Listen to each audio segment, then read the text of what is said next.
Fala, nação tricolor, como é que vocês estão? Espero que sejam todos bem. Nesse vídeo eu vou explicar tintim por tintim porque que a Sócios.com e a Bitson se negaram até agora a pagar integralmente o salário do David Neres e repatriar o jogador e explicar como que a diretoria ainda está tentando viabilizar essa negociação. Vou falar bem rapidinho do Pedrinho, porque o empresário dele citou o São Paulo aí numa entrevista. Vou explicar tintim por tintim o que a FIFA falou. Eles podem ficar até junho, esses jogadores, ficam até dezembro. Pode ter uma parte do salário paga pelos clubes que eram da Ucrânia. O que vai acontecer? Abriu a janela da Europa, vou explicar tintim por tintim. E vou falar de naming rights. O São Paulo está negociando com duas empresas a venda inédita dos naming rights do estádio do Morumbi. Cícero Pompeu de Toledo. E daí eu trouxe alguns exemplos de Palmeiras, Corinthians e principalmente do Furacão, que foi o primeiro no país a fazer esse tipo de negociação. E qual que é a finalidade desses exemplos que eu estou trazendo aqui? É a gente ficar de olho na transparência, na conversão desse dinheiro, para onde vai esse dinheiro. Um disse que é para um lugar, foi para outro, o que pode acontecer. Então, assim, é um processo muito importante que pode acontecer este ano no São Paulo e que a gente tem que ficar muito de olho, assim como a SAF. Meu nome é Laila Reis, estou à frente da equipe do SPFC.net há 10 anos, cobrindo política, janela de transferências, campeonatos, tudo que você imaginar. Bora falar de notícia, um recadinho rápido. Quer assistir todos os jogos do São Paulo por R$ 29,90 por mês? Tem mais de 3 mil canais livres, podendo assistir no seu celular, notebook, Smart TV, TV Box, onde você quiser. Network BG, o link vai estar aqui embaixo. Se você faz home office o dia inteiro, que nem eu, fica numa cadeira dessa e ó, sente dor nas costas, produto exclusivo do São Paulo, produto oficial do São Paulo em comemoração aos 30 anos do Mundial. É uma cadeira gamer que vem com aqueles encostos, toda linda, toda tricolor e não vai sentir mais dor nas costas. A minha tá chegando em 15 dias, você vê aqui no link embaixo e também confere, ver se você curte e compra a sua. Agora, bora falar. Gente, vamos começar falando do David Neres, vamos lá.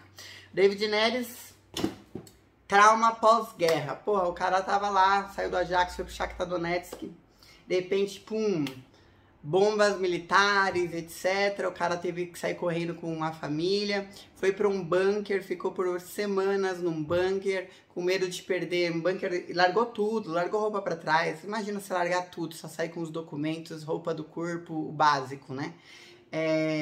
Não sabia, o Itamaraty não ia buscar, não sabia se ia conseguir voltar, passou, ouviu bomba, viu gente morrendo, etc. Graças à Federação Ucraniana de Futebol, ele conseguiu atravessar a fronteira pela Romênia, passou um tempo descansando ainda e está no Brasil desde quarta-feira passada. O São Paulo manteve, desde que começou a Rússia a falar que ia bombardear a Ucrânia, desde lá atrás, a falar com o Shakhtar Donetsk, que o São Paulo não é besta, né? Começou a falar, olha, você não quer que a gente repatrie o jogador e empreste ele pra nós? São Paulo, de olho no mercado. E você não dá uma repatriada aí, a gente cuida do jogador e tal. E o Shakhtar Donetsk acho que achou que não pensava, né? Não vai ter guerra não, tô tranquilo, Tem 200 mil soldados aqui, mas é exercício militar. Tranquilo. E não aceitou um primeiro momento. Agora os times estão num ponto que eu vou dar o exemplo no caso do Pedrinho, que é tipo assim, meu, vai... Entendeu? Fiquem. A FIFA falou uma coisa, os clubes disseram outra, mas tá alinhadinho. Fiquem aí onde vocês quiserem jogar até o final do ano e depois a gente vê. É basicamente isso. Então, quando o David Neres chegou aqui em São Paulo, o tricolor falou, olha, vamos adotar uma cautela, trauma, você tá bem, tá precisando de alguma coisa, tá em paz, ok. Nós queremos repatriar você já tá sabendo, descansa e nos conte. Ficou todo mundo, todos os jogadores, o Vitinho, o Pedrinho, só tem Ninho, né? Falando, esperando a decisão da FIFA que estava em comunicação com a UEFA. E aí saiu a FIFA dizendo que, primeiro, reabriu sim a janela europeia até dia 7 de abril, o que abre um mercado de concorrência muito grande. Porque a maioria desses jogadores já estão acostumados tanto com os campeonatos de lá, com os times de lá, e a ganhar em euro, né, meu amor? A ganhar em euro, não adianta. Então já abre aí um mercado muito grande, porque antes só tinha a janela sul-americana aberta, tava estourando pra gente, eu tava felizona. Porém, agora voltando pro David Neres, a FIFA também disse que esses jogadores podem ficar até junho em qualquer time, em junho eles reveem o que tá acontecendo. Mas que o time que ficar com esses jogadores emprestados é empréstimo. tem que pagar 100% pelo salário. Já caiu por terra aquilo que o São Paulo queria, que era o Shakhtar. Paga metade, que eu pago metade, tá tudo certo. Vamos lá, volta pro David Neres, já te contei o que a FIFA falou. O David Neres ganha, com impostos, 2 milhões de reais por mês. O São Paulo realmente quer viabilizar a negociação e existe uma vontade do David Neres, assim, tipo, pô, voltar pra casa ganhando bem ia ser massa. Mas agora, se eu puder ir pro Ajax, de repente, eles pagam o meu salário e eu fico emprestado lá, eu continuo ganhando em euro. É uma situação do jogador que já estava familiarizado com a Europa, fazendo carreira lá, tendo nome lá, sendo convocado para a seleção e etc. Então existe uma vontade do David Neres sim de vir. São Paulo falou com a Sócio.com e com a Bitso, e a Sócio.com falou, olha, eu cheguei em 1.200.000 pelo Soteldo e o Douglas Costa. E eu não passo daí. Crédito tem? Tem. A gente pode fazer uma baitação de marketing? Pode. Mas eu não passo do 1.200.000. E a Bitso, que é uma das empresas que tá vendo a questão do naming rights, falou a mesma coisa. Falou, olha, uma coisa é pagar 1 milhão pro jogador. Outra coisa é pagar 2 milhões. É o dobro, cara. Então, assim, pra um jogador que a gente nem sabe o que vai acontecer. Aí todo mundo falou aí embaixo, que eu leio o comentário de vocês, Laila, mas assim, ele quer ir pra Europa, porque ele mesmo falou, né? Falou, olha, se não rolar de receber o mesmo, eu vou voltar pros campeonatos europeus, ficar por ali e vamos ver o que acontece pra eu não sair do mercado, que ele tava naquele mercado já, né? Do Ajax, uma venda de 15 milhões, ele tava valorizado. Então, de repente, o jogador tem medo de se desvalorizar nesse mercado, de repente é isso que acontece com ele. Aí o pessoal falou, ele vai ficar aqui até junho, etc e tal. Gente, vou dar o exemplo do caso do Pedrinho, tá? Já falar bem rapidinho a notícia dele. O El Dantas, que é o empresário dele, chegou pro Shakhtar Donetsk e falou, olha, até junho você nem sabe da situação de vocês. Meu jogador vai fechar um contrato até junho, e aí em junho a gente tem que ver a FIFA e ficar sem estabilidade? Não. O que a gente fechar até o final do ano. O Shakhtar Donetsk respondeu, vai, seja feliz, seja livre, entendeu? Fica até dezembro onde você quiser. E na questão do David Neres, mesma coisa. Falou com o Shakhtar, ó, vocês estão com bomba na cabeça, eu vou ficar até dezembro onde eu quiser, depois nós vê. É isso aí. Os times de lá não estão dificultando a situação. De maneira nenhuma. Então não tem esse negócio até junho. Junho é a FIFA que disse, a FIFA vai rever, mas aí quem ficar e fechar, vai fechar provavelmente até dezembro. O que acontece é isso. O David Neres ganha 2 milhões de reais por mês. A diretoria ainda tenta viabilizar uma situação. Ou dele reduzir o salário, ou de repente pagar uma parte, o parceiro pagar outra, ou não sei. Criatividade da diretoria, mas tenta viabilizar, porém o clima é ainda de pessimismo. Então já falei um pouquinho do Pedrinho, da situação dele, só vou explicar que o empresário dele teve lá na Rádio Craque Neto e perguntaram, é verdade que o São Paulo tentou o Pedrinho, o Palmeiras, tal? E ele confirmou, olha, 12 clubes tentaram o Pedrinho, agora o Porto e o Benfica também tentaram o Pedrinho. Eu acho que ele vai pro Porto ou pro Benfica. O Corinthians está super afim, mas não tem como pagar o salário, mesmo caso do David Neres. E eu não poderia falar aqui como foi a negociação com cada um desses times, mas muitos rivais tentaram o Pedrinho de fato. Então é apenas esse o fato. Entendido isso tudo até aqui, beleza? Depois, se vocês quiserem, eu faço uma lista, que são mais de 30 jogadores ucranianos que estão livres nessa situação. Alguns deles podem ser que fiquem aqui pelo Brasil. Tem zagueiro, tem meia, tem volante, tem pra tudo quanto é coisa. Agora, se vocês quiserem, manda aí. Laila, faz a lista aí de quem tá no mercado, que eu faço um vídeo só sobre isso. Agora vamos falar de naming rights. Gente, São Paulo tá negociando com 2 empresas sobre naming rights.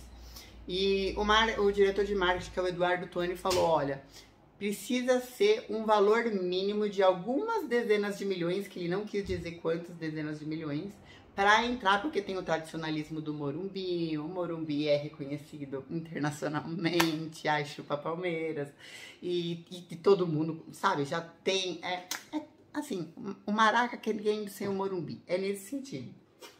Então ele fala que é difícil porque tem que passar no conselho também, o Morumbi já tem toda uma estrutura, já tem um padrão FIFA, aí ó, Copa América foi no Allianz, Copa América foi no Itaquera, não, a Copa América foi no Morumbi, chupa de novo. Então vamos lá, eu trouxe algumas negociações de outros times pra gente ver alguns pontos importantes. Vou falar bem rápido e depois eu fecho nos pontos, ok? Pra não prolongar muito bem. Então vamos lá. Vamos lembrar o caso da MRV Arena, que é o Galo, que ainda está em construção. Ele fechou com a MRV, lembrando que o dono da MRV é fanático pelo Galo. O cara doou um terreno no valor de 49 milhões de reais, entendeu? E além disso, ele fechou os naming rights por 10 anos e ele vai pagar 60 milhões por esses 10 anos em 30 vezes. O que o Galo vai fazer com esse dinheiro? Converter só na obra do estádio, que dá um total de 560 milhões. Então o Galo, mas o cara também patrocina a camisa, aí pega o patrocínio e tudo mais. Ficou um rolo lá meio doido, assim, meio igual o Palmeiras com a Crefisa. E tá convertendo para construção de estádio, certo? Então no caso do Galo, tá transparente isso, a gente sabe para onde está indo o dinheiro. Vamos falar do Allianz Parque, que era o Parque Antártica, que até teve briga da Ambev na justiça, nananana. O Palmeiras locou, abriu uma concorrência, locou numa bela de uma negociação, cedeu o espaço do terreno dele lá em 2008 para a W Torre. E falou para a W Torre, ó, você tem que construir um novo estádio para mim, padrão FIFA, Copa América foi no Morumbi, chupa. E aí, trazendo esse estádio novo, vocês podem ficar com o direito de negociar aí naming rights, de negociar shows, etc. E o Palmeiras, depois de alguns anos, passou a ter a bilheteria. Então, eles venderam, a W Torre vendeu naming rights por 20 anos para a Allianz Seguros, 300 milhões de reais. Então, você sabe que a própria W Torre fala, nesses 30 anos, durante 15 anos a gente está colocando dinheiro. Depois de 15 anos, com os shows que estão vindo, com tudo que está acontecendo, com os naming rights, que a gente vai começar a ter lucro. Porque gastou muito na obra para refazer o Allianz Parque, que hoje está num padrão muito grande, lá tem escritórios administrativos, virou uma academia mesmo de futebol e etc. Mas o Palmeiras teve que ceder completamente seu espaço, falar, não é meu, reconstrói aí, eu não ganho mais nada do que você fizer aí, o naming rights não é meu, etc. Então, o Palmeiras ficou sem ver aí cor de dinheiro um bom tempo. Aí vem o caso vamos vir agora, eu vou finalizar, vou tentar ser rápida, de dois casos, o do Corinthians e o do Furacão. Um é o que eu acho que pode ser que aconteça e eu não quero que aconteça, e o outro é o que a gente podia seguir o exemplo. Primeiro é o do Corinthians, né? Todo mundo sabe. Copa 2014, era pra ser aqui. A gente se livrou de uma bomba. Foi lá, ceder, mudar estádio e tudo mais. E o Corinthians tem uma enorme dívida com a Caixa. E daí vendeu a naming rights lá pro grupo farmacêutico e virou Neoquímica Arena. Deixa eu ver se eu tenho aqui os valores. Por 300 milhões ao longo de 20 anos. E o Corinthians, passou no conselho, etc e tal, falou, olha, as parcelas de 15 milhões, a gente vai converter todinha para pagar a dívida para a Caixa. E, gente, eu posso trazer aqui para vocês, mas não é interessante porque o nosso canal é de São Paulo, né? O quanto que esse valor já foi penhorado, quantas vezes foi penhorado na justiça, porque o Corinthians não repassou, porque devia pela contratação de jogadores, devia para empresários, devia salários, devia até luz, marmita, aquelas velhas piadas. Então, esse é o exemplo que tenha medo, mas não devemos seguir. E aqui vem um outro caso, que é o Furacão. O Furacão, para quem não sabe, o Atlético Paranaense é o pioneiro, foi o primeiro a vender naming rights de estádio. Lá nas eras de 2005, vendeu para um grupo japonês, a Kyocera, virou Arena Kyocera por um tempo, depois virou Arena da Baixada na época da Copa, também ganhou dinheiro e tudo mais. E só não continuou com a Kyocera na época da Copa, porque na época eram 10 milhões de dólares. Foram por 3 anos. Porque o time que tinha que estar bem em competições internacionais. Eles queriam renome, eles queriam estar na mídia internacionalmente, etc. E o Furacão não conseguiu atingir essas metas. E daí os japoneses vão embora e tal. E aí rolou a época da Copa. Em ambos os casos, o Furacão reverteu o dinheiro em contratação de atleta. Claro que tem um escândalo ali, outro aqui, se a gente for pesquisar muito fundo. Mas converteu na contratação de atleta. Gente, tá iniciando uma discussão de SAF e uma discussão de venda de naming rights. Estejam muito espertos.